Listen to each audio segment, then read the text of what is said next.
Of course, this Bengal election is a different election. The first difference is that,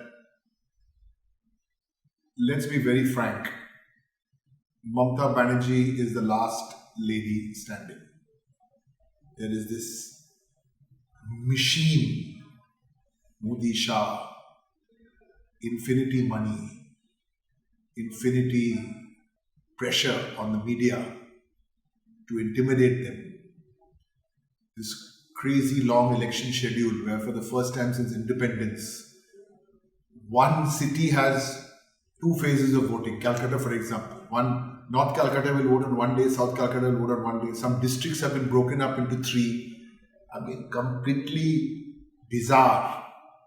So in cricketing terms, the umpires are not yours. The pitch is not yours. The pitch will change every day. The rules are not yours, but we still have to fight. So it's a different election and it's a long election. And for a long election, the party with more money, which is the most destructive party in the world, the BJP, obviously that gives them the advantage when it's a long election. But at the end of it all, what really matters is, and this is what we are going to the people of Bengal with, that in the last 10 years, under Trinamool, under Mamata Banerjee's leadership, this is what we have done across the board in the last 10 years.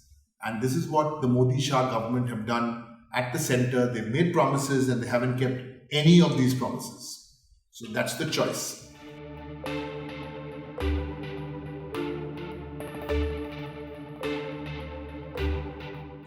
Health and how we have touched lives. Education, like the Kanyashri scheme, which has touched 68 lakh lives of girls, as opposed to Beti Bachao, which is a PR program which spends 74% of its budget for advertising.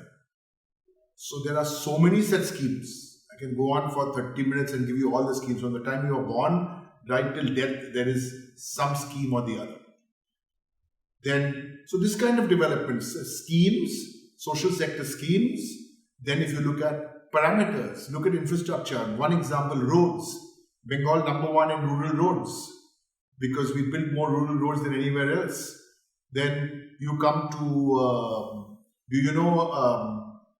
for IT, Wipro will employ more people in Bengal than they do in Bangalore in the years to come because they've already done 15,000 when we came here, that went to 45,000, the number now will go up to 70,000 plus. So these are the real numbers. And if you talk about cement companies, all invested in Bengal, Dalmia, JSW, Imami, now Star Cement, then the Silicon Valley Hub, which is a dream project of Mamata Banerjee. So there are all these issues and there's a lot of bad mouthing also. Ye nahi ho raha hai, Bengal mein. MSME, who's #1 in MSME? Bengal is. And we didn't say this. 100 bankers got together. They calculated 63,000 crore had come in.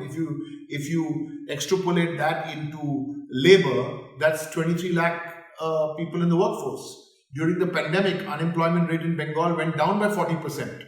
While Modi and Shah in the center were making promises. Demonetization.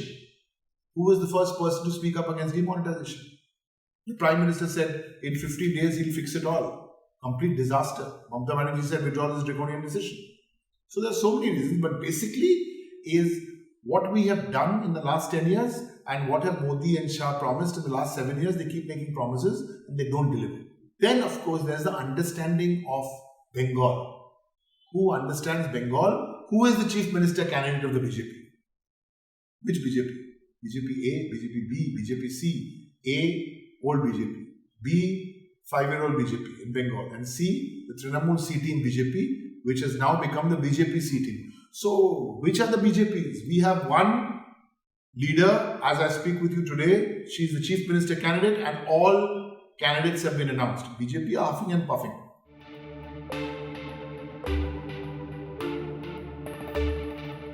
When you've been in government for 10 years, you will obviously have people who have seen you for 10 years and see those who've delivered the goods. You've delivered the goods for so many people. But you're up against an election machinery which, in Amit Shah's own words, सच को झूठ कर देगा और झूठ को सच through the WhatsApp groups. This is the Home Minister of India. These are not my words. He said this at a rally in Rajasthan. So we have to be, our challenge is to get our messaging right. To get the messaging right, because if you go to any family in Bengal, you will find that their lives have been touched by one of the schemes which have been created by Mamata Banerjee. But we have to have the humility, and we do have the humility. And because we have that humility, that, hey, listen, we didn't do everything, that's why we had this scheme, which is the world's largest outreach program called Duare Sarkar, door to door. Saying, listen, if you haven't got your health card, or if you haven't got your scheduled caste and scheduled tribe certificate, or your Manrega paper, here is the time to get it. So the government has to be humble enough to say, we haven't done it all in the last 10 years. That's why we've come to you with this scheme. And we think this scheme has been a game changer. And I must tell you, this is the only place of real estate in the world, Bengal, which has battled a double pain. Not only did we have the pandemic, we also had the big cyclone. And the Chief Minister had to fight back from then to bring to a stage where we are today. Now, even if you look at COVID preparation, who was the first Chief Minister who said, because the states are the implementing authorities. If you look at how the central government was handling the pandemic March, April, May last year, messy. After Bengal Chief Minister and other Chief Ministers like Uddhav Thackeray and many others intervened and said, listen, states are the implementing authority. Take us into confidence. Otherwise, this is Modi and Shah style. My way or highway.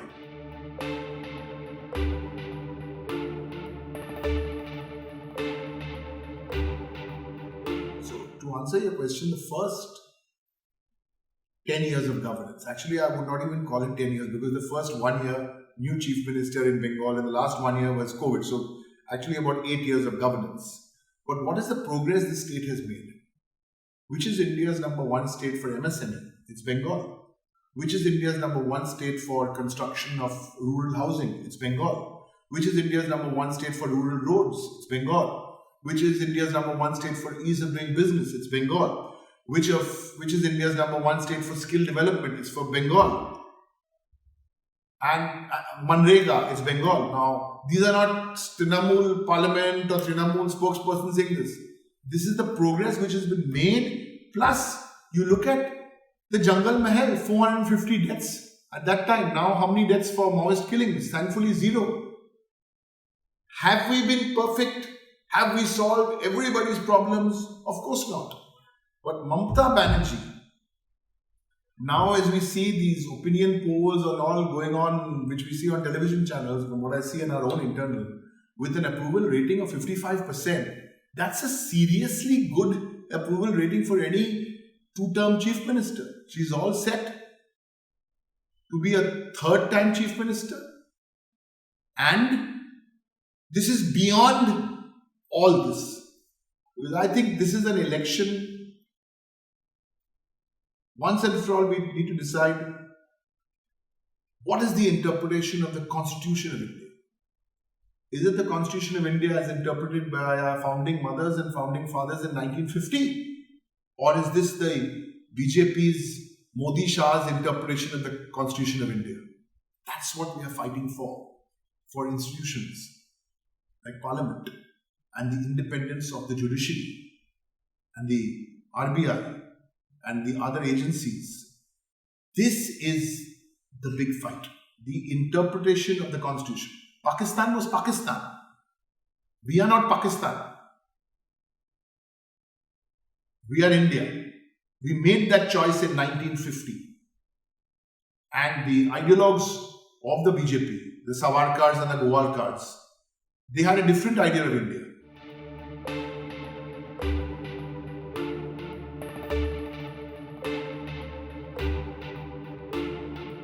It's very easy to blame somebody, but my simple theory is if there's an opposition space, if there is a vacuum, somebody will fill that vacuum.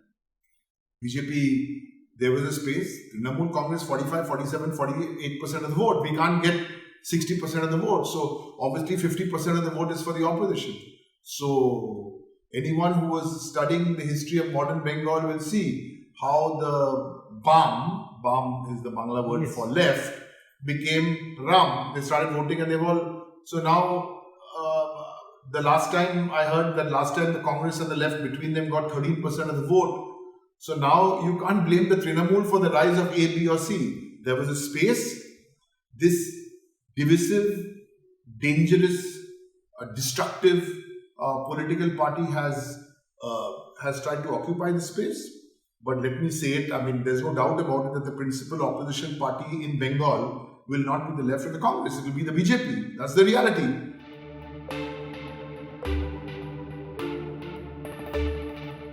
We will do our best. We have a tigress to lead us.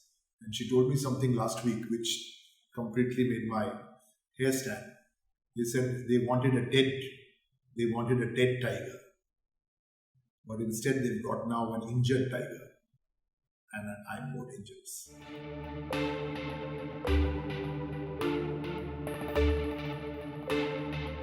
I'll believe Mamata Banerjee. And I will believe what we saw that day. Her life is at risk. There is only one person today standing, one political leader standing between a new constitution of India and the original constitution of India. And that leader is Mamata Banerjee.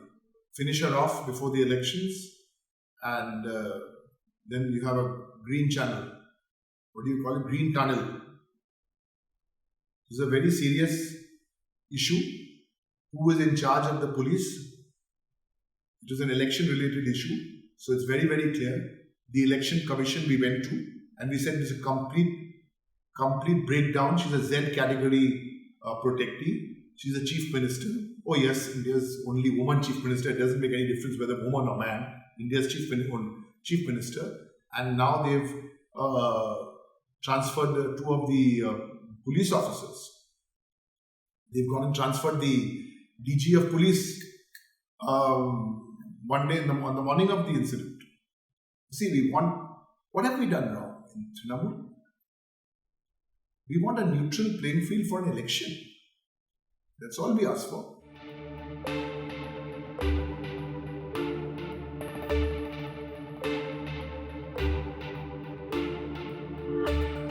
See, Mamata Banerjee has faced and then overcome challenges all her life. A challenge is nothing new for Mamata Banerjee.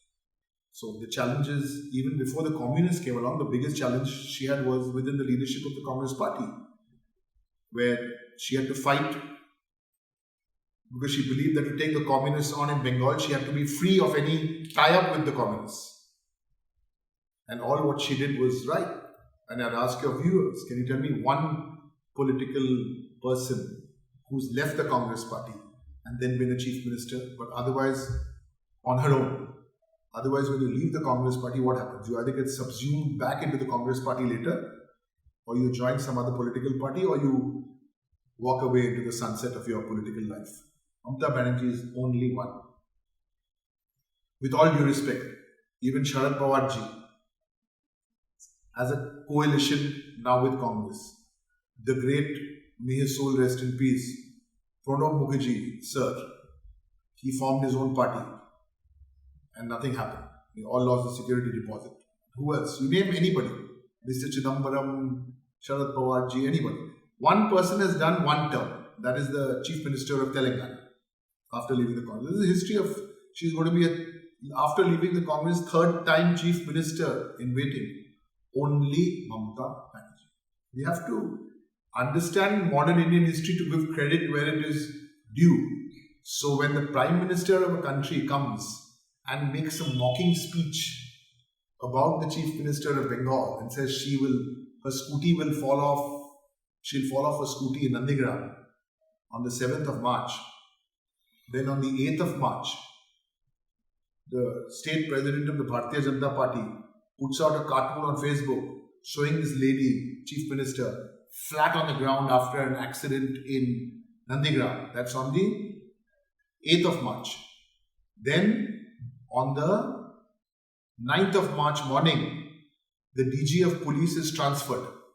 Before that, the ADG is also transferred. Then 10th of March, a sitting BJP MP and a minister from the BJP have a conversation on Twitter or Facebook saying 5 baje ke baad kuch hone wala hai.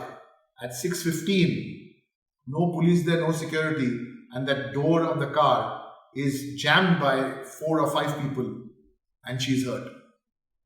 Coincidence?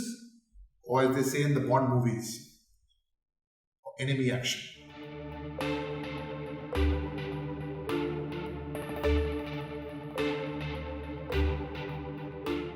The third term for Mamata Banerjee is not against anything, it is for. It will be a mandate for her leadership. It will be a mandate for all that she's done in the last 10 years. But more importantly, it will be a mandate for the people of Bengal who say, we believe in the Constitution of India. Bengal will again show the way for 2024. Because if the parties in the opposition and the people of India believe that Amit Shah and Modi can be beaten, they can be defeated, in spite of everything else they throw at you. They throw the kitchen sink at you, and this woman, Chief Minister, can defeat them. I think there's another story to be told, but one at a time. Now the focus is on May 2.